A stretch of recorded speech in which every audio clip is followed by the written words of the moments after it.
L'honorable député de La Pointe de Lille. Merci, Monsieur le Président. Donc, je me lève aujourd'hui sur un sujet que nous avons débattu en cette Chambre il y a de ça 1 an. Donc, à l'époque, 9 000 morts et quelques milliers de personnes déplacées. Aujourd'hui, la situation est encore plus atroce. 70 000 morts et plus d'1,4 million de personnes réfugiées. Et encore en Syrie, 4,2 millions de personnes déplacées au sein même du pays. Les chiffres selon le Haut Commissariat des Nations Unies pour les réfugiés.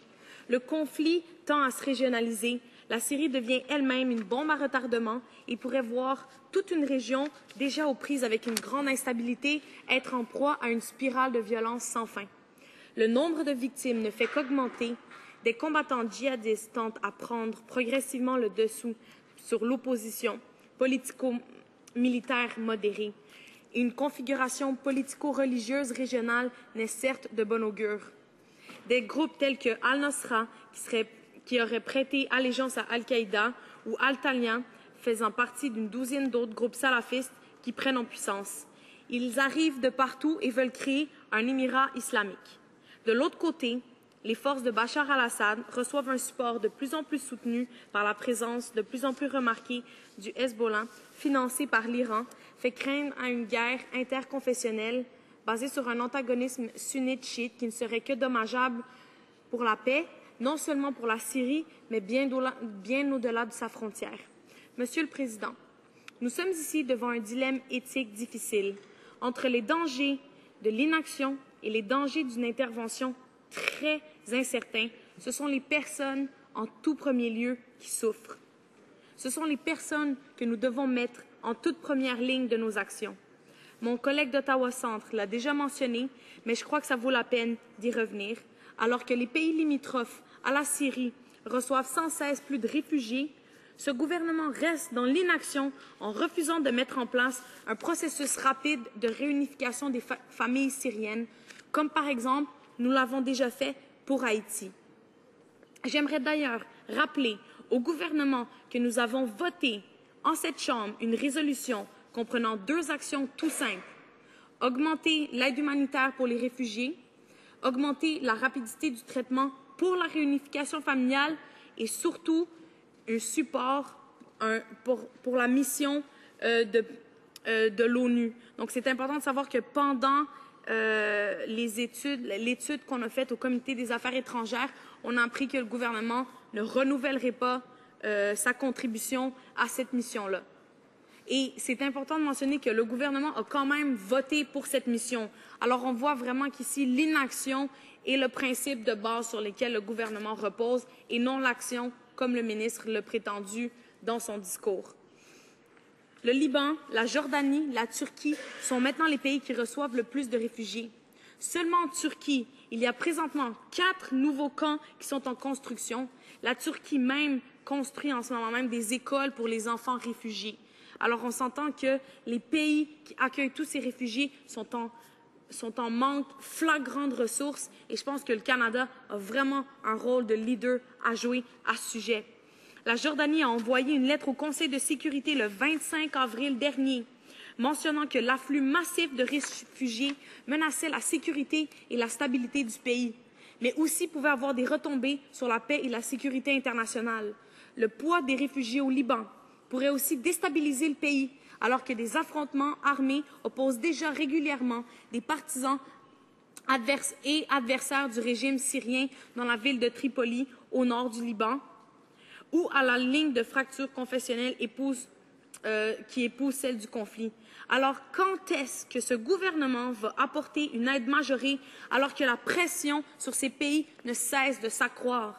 Un programme pour les réfugiés, Monsieur le Président, c'est ce dont les pays ont besoin. On doit les aider à supporter le fardeau du conflit syrien. C'est ridicule qu'on puisse rester ici à parler d'un conflit, mais en ne faisant rien. Et voici une belle façon de pouvoir aider ces pays limitrophes, mais aussi les Syriens.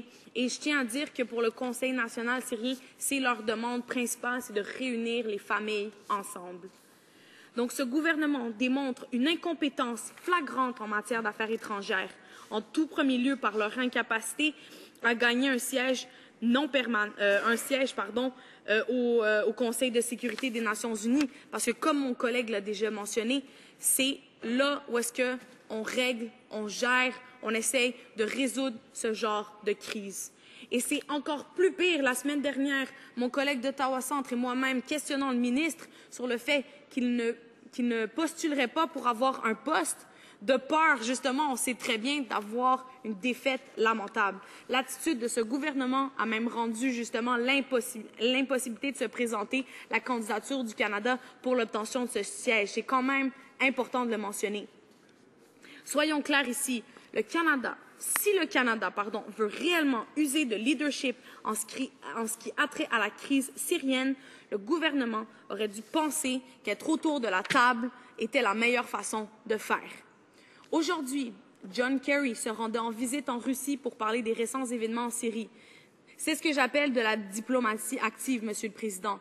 D'être sur le terrain, d'être dans les instances internationales décisionnelles, c'est le genre de politique qu'un gouvernement du NPD mettrait en place. Je me demande ce que notre Premier ministre et notre ministre des Affaires étrangères font pendant ce temps pour augmenter la pression sur la Russie et la Chine. Je comprends que certaines rencontres ont déjà eu lieu, mais je l'ai déjà mentionné dans cette Chambre et j'aimerais le rementionner. La première fois que j'ai fait un discours sur cette crise-là, j'ai mentionné que le gouvernement faisait passer ses relations économiques avec des puissances telles que la Russie et la Chine avant les relations diplomatiques. Et on voit qu'est-ce que ça peut donner des relations diplomatiques. Ça peut résoudre des conflits et le ministre l'a mentionné. C'est une solution politique qu'on a besoin. Alors j'aimerais bien voir le ministre prendre ses pantalons, prendre ses responsabilités à cœur et aller justement trouver une façon de régler ce conflit-là d'une façon politique, parce que pour l'instant, ce n'est pas du tout ce qu'on a vu depuis un an. Sachant, par exemple, que le gouvernement a coupé dans les fonds pour les organismes canadiens qui auraient pu être d'une aide certaine avec des experts en la matière, par exemple de démocratie, de droits de la personne, et le Canada aurait pu être un leader quant à la transition démocratique de la Syrie. Alors, est-ce que le gouvernement est vraiment prêt à soutenir le développement démocratique une fois que le conflit en Syrie sera terminé? Des fois, on en doute parce que, comme je l'ai mentionné, des organismes comme, par exemple, des droits et démocratie, le Fonds pour la paix et la sécurité mondiale font la promotion de ce genre de principe. Alors pourquoi couper dans ce genre de programme? On peut se demander justement la vraie volonté du Canada à vraiment aider la Syrie à revenir à la stabilité, mais surtout à la démocratie. Pour un pays qui a vécu dans une dictature, c'est très important d'avoir des conseils comme des experts canadiens qui sont reconnus au niveau international. Alors, quand on voit clairement que le besoin est là, pourquoi les budgets conservateurs successifs ont signé la mort de tels organismes comme par exemple Droits et démocratie et l'affaiblissement financier du Fonds pour la paix et la sécurité mondiale, pourquoi le gouvernement minerait-il la capacité du Canada d'être un chef de file sur la scène mondiale? Et je pense que c'est une question qui vaut la peine d'être mentionnée dans cette Chambre. Le NPD continue de demander à ce que le gouvernement priorise la protection des civils en collaboration avec les organismes internationaux sur le terrain, tels que l'ONU ainsi que les organisations humanitaires syriennes. Monsieur le Président, je réitère que le Canada doit collaborer avec la Ligue arabe et les Nations unies aux efforts de paix, à l'aide humanitaire d'urgence ainsi qu'à accélérer le processus de réunification familiale pour les Syriens qui ont des parents au Canada. Monsieur le Président, je me dois d'adresser la question de la situation des femmes et des enfants dans ce conflit. En effet, pendant que la polémique enfle sur l'utilisation des armes chimiques en Syrie, le recours systématique aux violences sexuelles comme technique de guerre suscite relativement peu, voire aucune inquiétude. Des organisations sont à recenser les agressions sexuelles perpétrées en Syrie. Malheureusement, plusieurs ONG internationales de défense des droits de la personne rapportent que des cas de viol sont sans cesse rapportés en provenance de camps de réfugiés. Des hauts représentants du Haut Commissariat des Nations Unies pour les réfugiés de l'ONU ont rapporté que le conflit syrien apportait un lot important de crimes fondés sur le sexe, ainsi que sur la victimisation délibérée des femmes et des enfants.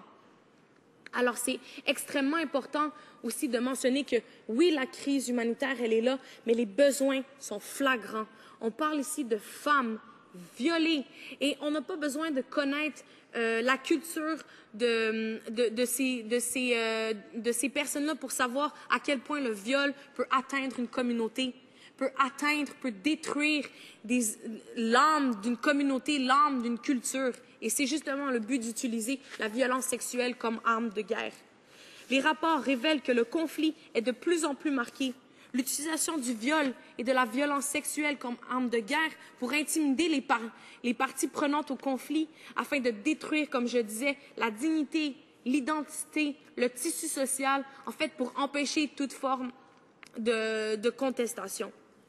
Plusieurs des femmes interrogées par des ONG ont rapporté des cas de viol et d'autres formes de violences sexuelles commises par les forces pro-gouvernementales lors des fouilles des maisons, suite à des arrestations, à des points de contrôle et lorsque les femmes sont en détention. Mon collègue d'Ottawa Centre, justement, lit un témoignage poignant d'une femme qui est venue témoigner à titre personnel dans le comité des affaires étrangères et on a pu voir à quel point la situation est complètement hors de contrôle. Il faut faire quelque chose.